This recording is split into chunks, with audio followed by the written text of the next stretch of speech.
नाचे आइल बाहरे बाराती में हर होली चले लाई हराती में।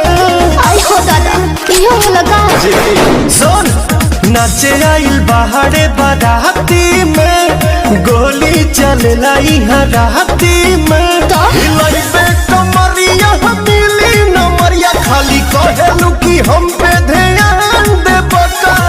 सुनो ना बोला सतह के पैसा बिहान दे बका मालिक ना मालिक के जान बका।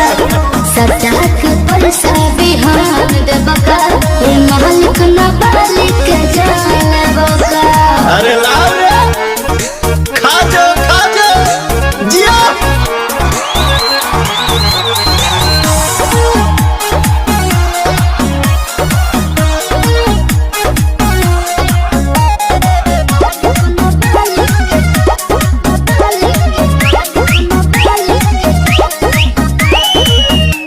गोर गोर बदनिया का? निरीख दे हो करिया जमुनिया तानी चीख दे।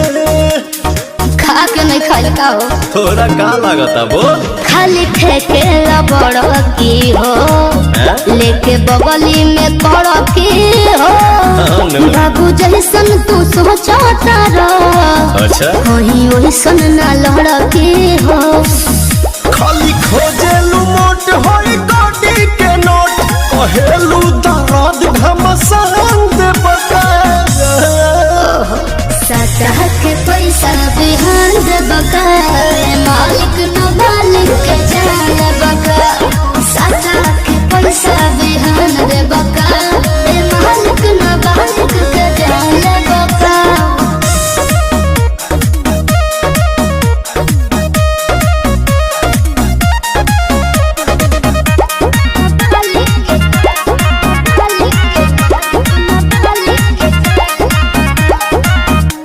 तोर मुस्कान चल बोली बात रे हरस के रासा गुल गोली बात रे।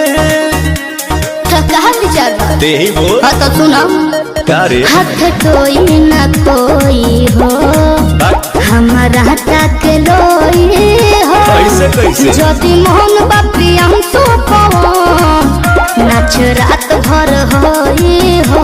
ऊ तो होई निकी बिकी दीपक बट तोहरा ला भत खुला चोली के कहेलू बांध दे बका। सतह के पैसा बिहान दे बका मालिक न मालिक के जान बका। सतह के पैसा बिहान दे बका मालिक न मालिक के जान बका। तय का चल